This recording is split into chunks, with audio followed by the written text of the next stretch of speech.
غزہ میں جنگ بندی کا پہلا روز امن کی امید لے کر طلوع ہوا۔ معاہدے پر عمل درآمد میں 3 گھنٹے تاخیر کے باوجود فلسطینیوں نے اپنی سرزمین پر واپسی کی راہ لی۔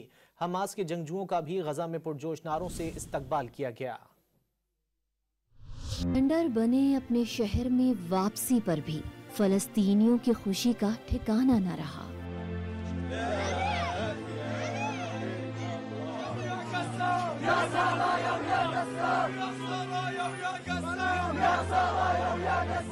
جنگ بندی کے آغاز پر پناہ گزینوں نے بچہ کچا سامان سمیٹا۔ کوئی گاڑی پر بیٹھا، کسی نے گدا گاڑی پر بچوں کو بٹھایا تو کوئی پیدل ہی اپنے وطن چل پڑا۔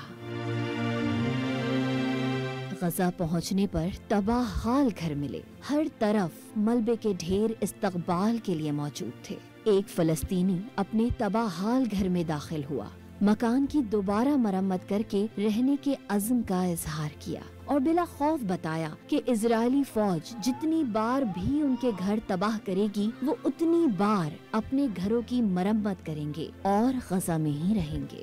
حماس کے مجاہدین کا بھی غزہ میں داخل ہونے پر فلسطینی عوام نے شاندار استقبال کیا۔ پرجوش نعروں سے فضا گونج اٹھی۔